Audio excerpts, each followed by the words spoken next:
আমরা সবাই ক্ষমতা সন্ধিকরণ নীতির পক্ষে এবং বিপক্ষে যুক্তি পড়েছি। এই যে কোশ্চেনটা, এই কোশ্চেনটা ক্লাস 11 এবং গ্র্যাজুয়েশনের জন্য লাগে। যারা রাষ্ট্রবিজ্ঞানে পড়ে তাদের জন্য এই কোশ্চেনটা লাগে।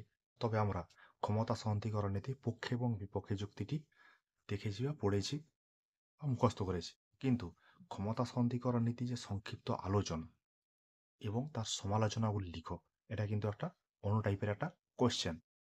তার জন্য এই কোশ্চেনটার আলোচনা দেওয়া। এইখানে সমালোচনা বলতে আমরা যে ক্ষমতা সন্ধিকরণের বিপক্ষে যুক্তি যেগুলো পড়েছি সেগুলোই এখানে কাজে লাগবে। তবে এখানে ক্ষমতা সন্ধিকরণ নীতির সমালোচনাগুলি দেওয়া নেই। তার জন্য তোমাদের দেখতে হবে বা পড়তে হবে ক্ষমতা সন্ধিকরণ নীতির যে বিপক্ষে যুক্তি আছে সেগুলো তোমাদের পড়তে হবে।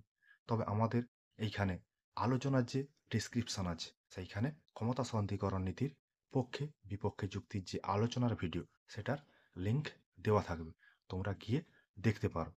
তা দেখি ক্ষমতা সন্ধিকরণ নীতির সংক্ষেপে আলোচনা কি লেখা আছে। ক্ষমতা সন্ধিকরণের সংক্ষিপ্ত ইতিহাস, মানে ক্ষমতা সন্ধিকরণ নীতিটা কোথা থেকে এলো। গ্রিক দার্শনিক অ্যারিস্টটল, রোমান দার্শনিক পলিবিয়াস ও সিসেরো, ফরাসি দার্শনিক বোঁদা, ইংরেজ দার্শনিক জন লক ও হ্যারিংটন প্রমুখর রচনায় কিন্তু ক্ষমতা সন্ধিকরণ নীতিটার উল্লেখ আছে। তবে এই নীতিটির বিকাশ ঘটে ফরাসি দার্শনিক মন্তেস্কুর হাতে এবং পরবর্তীকালে ইংরেজ দার্শনিক ব্ল্যাকটনের হাতে। 1748 খ্রিস্টাব্দে যে প্রকাশিত হয়েছিল স্পিরিট অব দ্য লজ নামক গ্রন্থ, মন্তেস্কুর লেখা, সেটাতে কিন্তু ব্যক্তি স্বাধীনতাকে সংরক্ষণ করার জন্য বা ব্যক্তি স্বাধীনতাকে সংরক্ষিত করার জন্য এই ক্ষমতা সন্ধিকরণ নীতিটার প্রয়োজনীয়তা রয়েছে বলে মনে করা হয়েছিল। তাই এই নীতিটা তৈরি করা হয়েছিল। তা পরবর্তীকালে 1765 খ্রিস্টাব্দে ব্ল্যাকস্টোন তার যে commentaries on the law of England নামক যে গ্রন্থটা, সেই গ্রন্থে ক্ষমতা সন্ধিকরণ নীতির সপক্ষে বক্তব্য রেখেছিলেন। এটা হচ্ছে তোমার সংক্ষিপ্ত ইতিহাস। প্রথমে হচ্ছে অ্যারিস্টটল, পলিবিয়াস, সিসেরো, এদের হাত ধরে পরবর্তীকালে মন্তেস্কু এবং ব্ল্যাকস্টোন, এই পর্যন্ত তোমার ক্ষমতা সন্ধিকরণ নীতিটা চলে এসছে।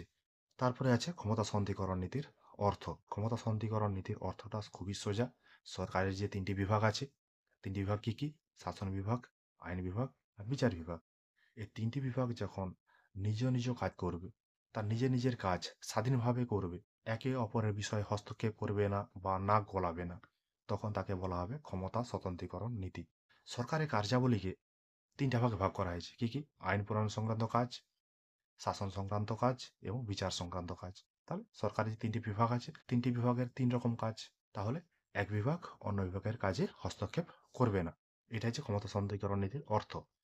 তারপর আছে ক্ষমতা সন্ধিকরণ নীতির মূল কথা কি। এই যে ক্ষমতা সন্ধিকরণ নীতি প্রয়োগের জন্য যে তিনটি বিভাগের তিন রকমের কার্য রয়েছে, সেই কার্যগুলো কিন্তু যথাক্রমে তোমার আইন বিভাগ, শাসন বিভাগ এবং বিচার বিভাগের হাতে অর্পণ করা হয়েছে। এই ক্ষমতা সন্ধিকরণ নীতির তিন প্রকার অর্থ তৈরি করা যেতে পারে। একে কি বলা আছে? সরকারের এক বিভাগ অন্য বিভাগের কাজে হস্তক্ষেপ করবে না বা কাজ করবে না, এক বিভাগ অন্য বিভাগকে নিয়ন্ত্রণ করবে না, বা একই ব্যক্তি একাধিক বিভাগের সঙ্গে যুক্ত থাকবে না। এই তিনটি বিষয় হচ্ছে ক্ষমতা সন্ধিকরণ নীতির মূল কথা। এই ক্ষমতা সন্ধিকরণ নীতিটার বাস্তব প্রয়োগ কোথায় হয়েছে? পরের পয়েন্ট, ক্ষমতা সন্ধিকরণের নীতিটির বাস্তব প্রয়োগ। এই ক্ষমতা সন্ধিকরণ নীতিটার তাত্ত্বিক আলোচনা থেকে তাকে প্রয়োগের স্তর পর্যন্ত নিয়ে যাওয়ার জন্য যে কার্যকরী ভূমিকা গ্রহণ করেছিল সেটা হচ্ছে আমেরিকার স্বাধীনতা যুদ্ধ এবং হচ্ছে ফরাসি বিপ্লবের সময়কাল। মার্কিন যুক্তরাষ্ট্রের সংবিধান রচনার সময় হ্যামিল্টন, ম্যাডিসন প্রমুখ যে ব্যক্তিত্ব ছিলেন, তারা এই নীতিটাকে সমর্থন করেছিলেন। সেই জন্য পরবর্তীকালে এই নীতিটা মার্কিন যুক্তরাষ্ট্রে গ্রহণ করা হয়েছিল। পরবর্তী সময় 1789 খ্রিস্টাব্দে ফ্রান্সের গণপরিষদেও কিন্তু এটা গ্রহণ করা হয়েছিল। বর্তমানে মার্কিন যুক্তরাষ্ট্র, আর্জেন্টিনা, ব্রাজিল, মেক্সিকো প্রভৃতি রাষ্ট্রে এই ক্ষমতা সন্ধিকরণ নীতিটার প্রয়োগ দেখা যায়। তাহলে কোন কোন রাষ্ট্রে ক্ষমতা সন্ধিকরণ নীতি রয়েছে সেটা তোমরা জানতে পারলে। পরে আছে ক্ষমতা সন্ধিকরণ নীতির প্রবক্তাগণ। পঞ্চদশ শতাব্দীতে যে ইতালির চিন্তানায়ক ম্যাকিয়াভেলি ক্ষমতা সন্ধিকরণ এবং হচ্ছে নিয়ন্ত্রণ ও ভারসাম্যের নীতিকে সমর্থন করেছিলেন।